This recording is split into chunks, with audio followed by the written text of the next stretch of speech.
सीताराम सीताराम सीताराम जय सीताराम। सीताराम सीताराम सीताराम जय सीताराम। सीताराम सीताराम सीताराम जय सीताराम। सीताराम सीताराम सीताराम जय सीताराम। सीताराम सीताराम सीताराम जय सीताराम। सीताराम सीताराम सीताराम जय सीताराम। बोलिए श्यावर रामचंद्र भगवान की जय। वृंदावन बिहारी लाल की जय। उमापति महादेव की जय। पवन सुत हनुमान की जय। सब संतन की जय, सब भक्तन की जय। सच्चियाँ जोता वाली माता तेरी सदा ही जय। बोल सनातन धर्म की जय। सदगुरुदेव महाराज की जय। नमो पार्वती पते हर हर महादेव। जय जय सीताराम। आदरणीय विद्वजन, श्रद्धालु पदेवियों एवं विश्वासरूपी कथा श्रोताओं, भगवत सानिध्य में भगवान का चरित्र श्रवण करने के लिए हम लोग उपस्थित हुए हैं। आइए थोड़ी देर भगवान के चरणों में ध्यान लगाते हुए भगवान के कुछ लीला चित्रों का स्मरण करें। पिछली चर्चा में आप जो है तुलसीदास जी के द्वारा श्री रामचरितमानस के अंतर्गत वंदना की चर्चा श्रवण कर रहे थे, जिसमें महाराज जो है चौथे दोहे की हम जो है चौपाई का वर्णन श्रवण कर रहे थे। जिसमें तुलसीदास जी महाराज संत और असंत, सज्जन और दुष्ट दोनों की वंदना करते हैं। और उन्होंने यही कहा कि मैंने अपनी ओर से विनती तो किया है, लेकिन ये जो खल हैं वो अपनी ओर से चूकेंगे नहीं, अर्थात अपना स्वभाव नहीं भूलेंगे, छोड़ेंगे नहीं। क्योंकि कौवे बड़े ही अनुराग से अगर पालिए, उसके बाद भी वो कौवे कभी भी निरामिष नहीं हो सकते, अर्थात मांस खाना नहीं छोड़ सकते। कह रहे हैं कि मैं अपनी दिसी कीन निहोरा, तिन निज ओरन लाऊ बभोरा। बायस बनी है अति अनुरागा, होहि निरामित कबहू की कागा। मंगल भवन अमंगल हारी, रवौ सुदशरथ अजीर बिहारी। श्री राम जय राम जय जय राम। श्री राम जय राम जय जय राम। तुलसीदास जी महाराज कहते हैं मैं अपनी दिस कीन नहीं हो रहा। खलों के गुण सुनकर के यह शंका होती है कि जब महाराज एक खल किसी का भला नहीं देख सकते, तो क्या ये जो तुलसीदास जी के ग्रंथ में दोष लगाने से चूकेंगे? तो उन्होंने नहीं, कदापि नहीं। तो फिर जो है महाराज कह रहे हैं कि जब वो चूकेंगे नहीं, तो फिर उनकी वंदना क्यों, उनकी विनती करना जो है व्यर्थ हो गया।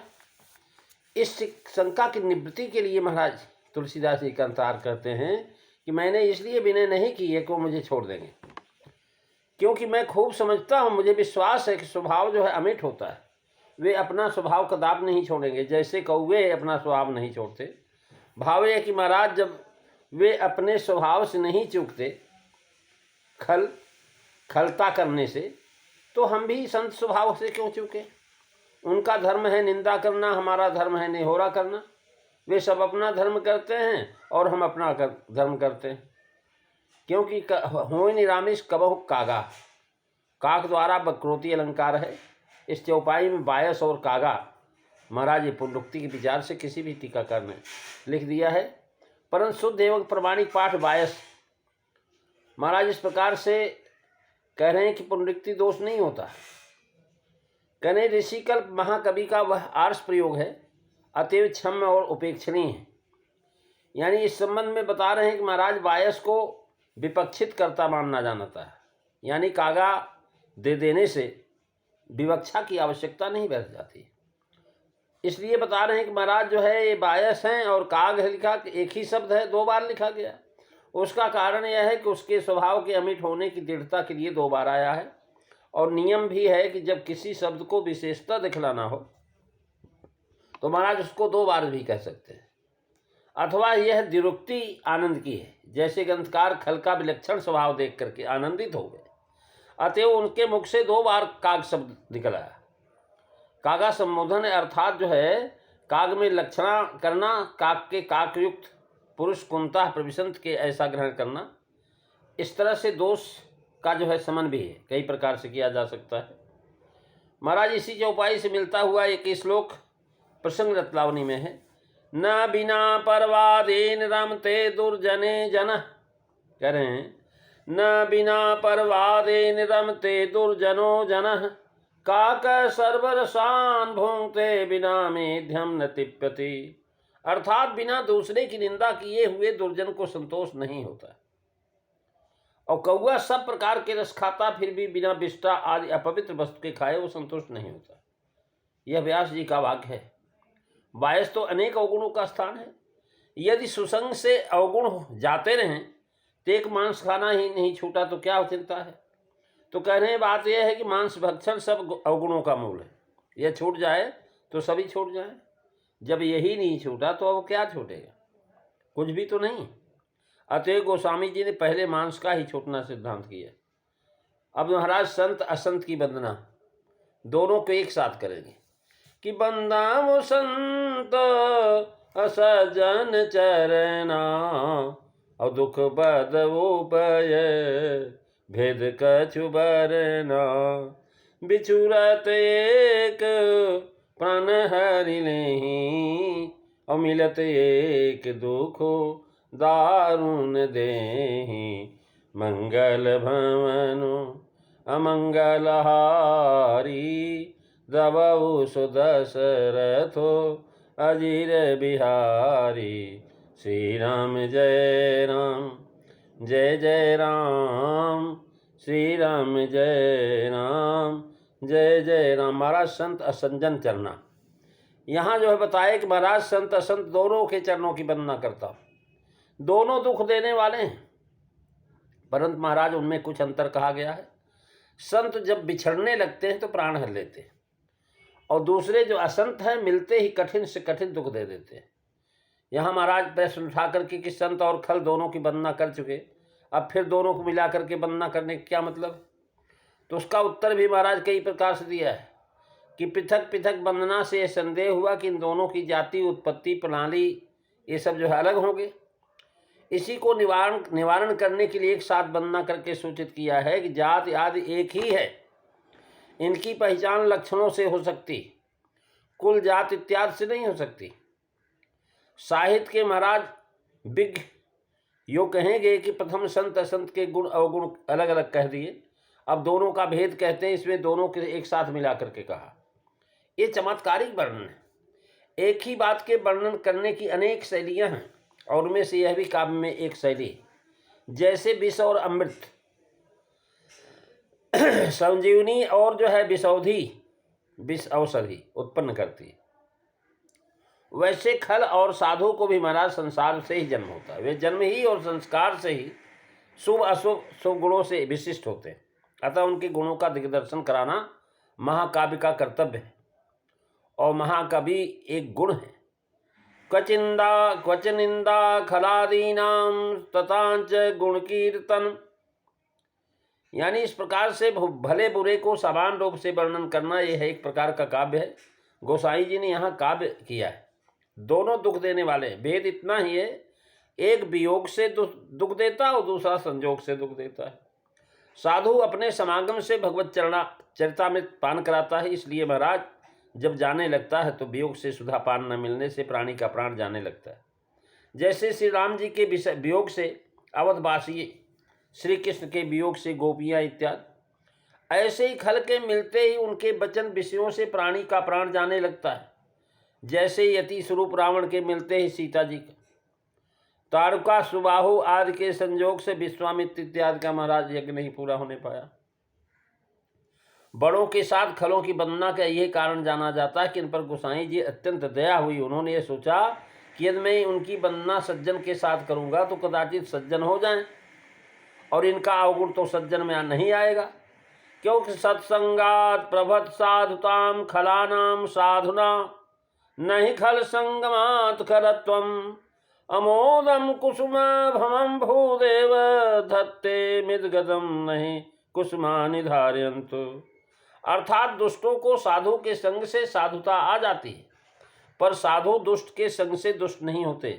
जैसे फूल के संग से मिट्टी सुगंधित हो जाती, पर मिट्टी की गंध फूल में नहीं आती। महाराज दुखप्रद उभय बीच कछ बनना। दुखप्रद उभय अर्थात दोनों ही दुख देते हैं महाराज, दोनों दुखदायी हैं। यह कह करके पहले दोनों का एक सदृश सूचित किया, फिर कहा कि भाई भेद है कुछ, उन्मीलित अलंकार है। यानी जो है इस प्रकार से बताएं, उन्मिलित बात साजिश से भेद फुरे तब मान। दुखप्रद उभय कथन से पहले तो महाराज संत की निंदा सूचित हुई, परंतु जब कहा कि नहीं विचरत प्राण हर ले ही, तो अर्थात इनके वियोग से या तो प्राण ही चले जाते हैं या प्राणांत कष्ट होता है, तब इनकी स्तुति हुई कैसे हैं, इनका संग सदा बना रहे, कभी न छूटे, तो बहुत अच्छी बात है। महाराज कह रहे हैं सीता जी महाराज की, सीता जी कहने लगी हनुमान जी से कि हनुमान जी अब तो तुम जा रहे हो, लेकिन ये बताओ कहु कपि के ही विधि राखम प्राणा, और तुम हूँ तातु कहत अब जाना। हनुमान जी से सीता जी ने वियोग होते समय यह वचन कहे। इस प्रकार इस पद में निंदा की मिश्र स्तुति है, तो यहाँ कहा व्यंग भी है। इसी तरह पहले दुखप्रद उभय से खलों की बड़ाई हुई और फिर में संत का सा गुण है, इसीलिए संत के साथ मिलकर के इनकी वंदना की गई। परंतु फिर जब कहा कि मिलत दुख दारुण दे ही, मिलते ही दारुण दुख देते हैं, तो महाराज इनकी निंदा सूचित हुई कि ये बड़े ही दुष्ट होते हैं, अतः इनका दर्शन कभी न हो, यही अच्छा है। इस प्रकार यहाँ स्तुति के बहाने निंदा की गई। रामायण में श्री राम जी के वियोग से दशरथ महाराज के प्राण चले गए, भक्तमाल में श्री कृष्ण वियोग से कुंती जी के, और संतों के वियोग से एक राजा के प्राण चले गए। दुष्ट यति वेशधारी रावण के मिलते ही जानकी जी को दारुण दुख हुआ, उदाहरण प्रसिद्ध है। बिछुरत और मिलत दो विरुद्ध क्रियाओं से एक ही कार्य दुखप्रद हुआ, सिद्ध हुआ, और द्वितीय व्याघात अलंकार हुआ। एक कारण साधिव्यो करिए क्रिया विरुद्ध। महाराज जैसे एक सरे बाजार में चाकू मार दे कोई बदमाश, तो महाराज चोट तो लग गई, चाकू लगा, लेकिन वही जो है एक डॉक्टर जब ऑपरेशन के द्वारा उस घाव को ठीक करता है, तो महाराज वो जो है एक सुखप्रद है, एक दुखप्रद है, संजोग है। कई प्रकार से साधु और साधु के गुण और दोष दिखाते हैं। साधु का मिलना गुण है और बिछुड़ना दोष है, इससे इनका वियोग कभी न हो, सदा इनका सत्संग बना रहे। और खल का मिलना दोष है और उनके बिछड़ने में सुख है, अर्थात इनसे सदा वियोग बना रहे, कभी दुष्टों का संग न हो। इसी से मिलना और बिछड़ना महाराज अलग अलग जनाया, गुण पृथक है। महाराज जलद जोग जिम बल जग बिलगाही, आगे बता रहे हैं कि महाराज परतुति करतुति अलग है। करे महाराज भल अनभल निज निज करतुति। आगे तुलसीदास जी लिखते हैं उपजाही एक संग जग माही, और जलज जोक जिमी गुण बिल गाही। सुधा सुरासम साधु असाधु, और जनक एक जग जलधि अगाधु। मंगल भवन अमंगल हारी, द्रवहु सुदशरथ अजीर बिहारी।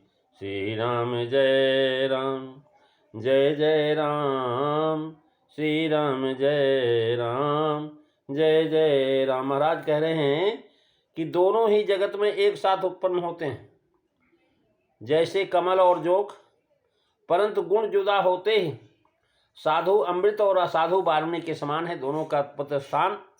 ये संसार रूपी जगत अगाध समुद्र ही जगत है।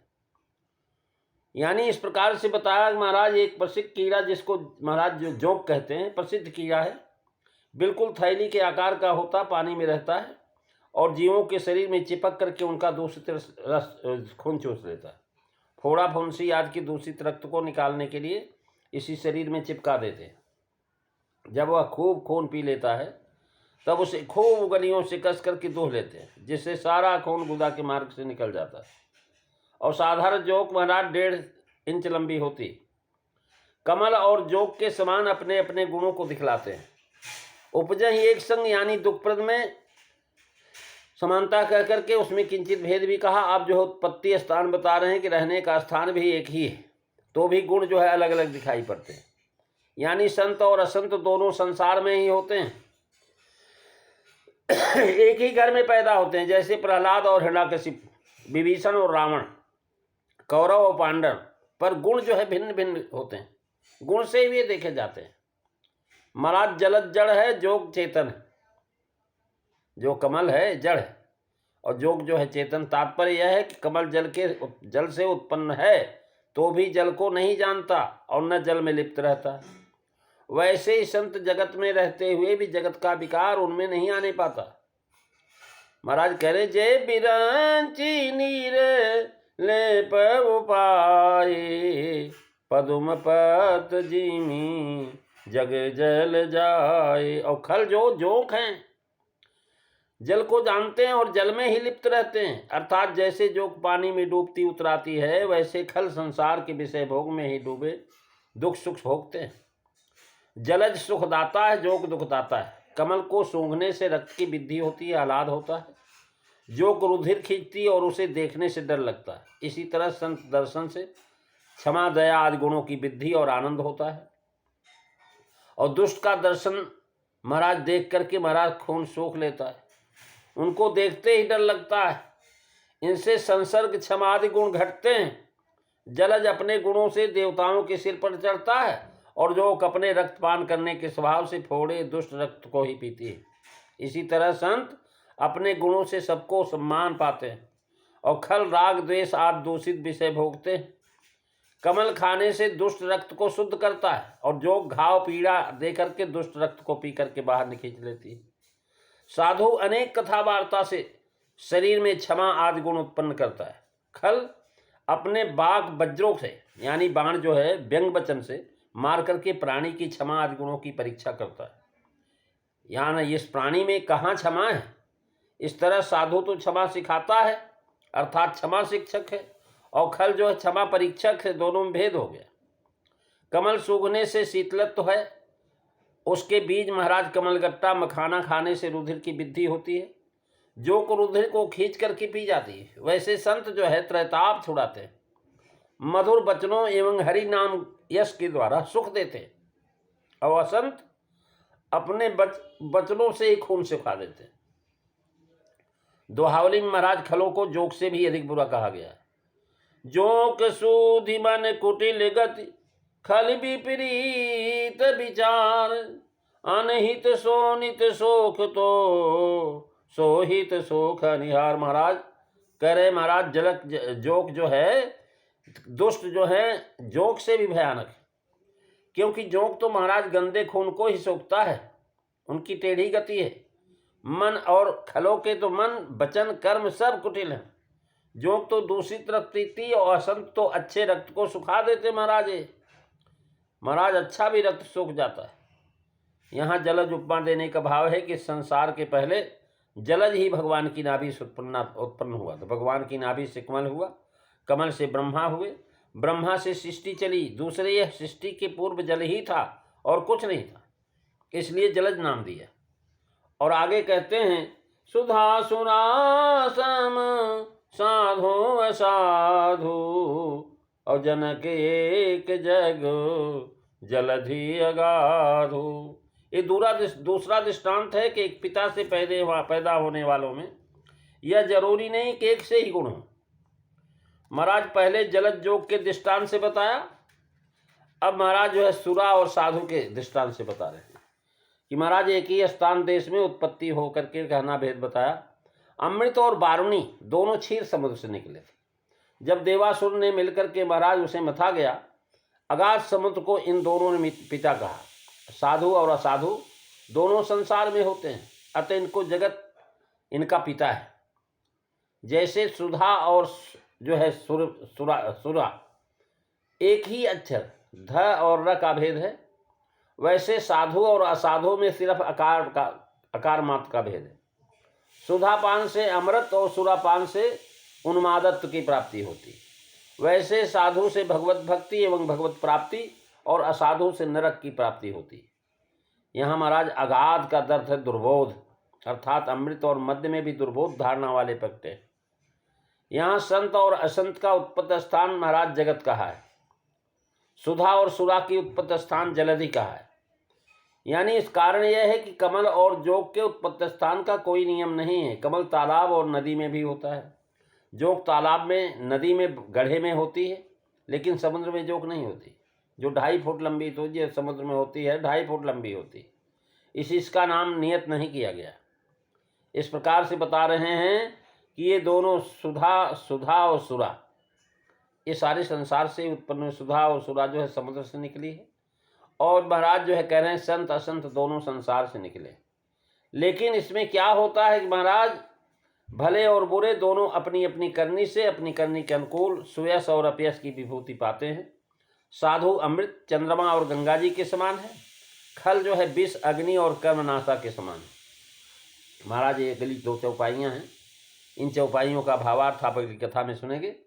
भल या न भल निजे निज कर तूती, लहत सुजस अप लोक विभूति, सुधा सुधा कर सुर सरि साधु, गरल यनल कली मल सर व्याधु, मंगल भवनु अमंगल हरि, द्रवु सुदशरथो अजिर बिहारी। श्री राम जय राम जय जय राम, श्री राम जय राम जय जय राम। बोलिए सियावर रामचंद्र भगवान की जय। धर्म की जय हो, अधर्म का नाश हो, प्राणियों में सद्भावना हो, विश्व का कल्याण हो, गौ माता की रक्षा हो, भारत माता की जय हो। जय कारा ये वीर बजरंगे, हर हर महादेव। जय जय सीताराम। सभी संतों को भक्तों को प्रभु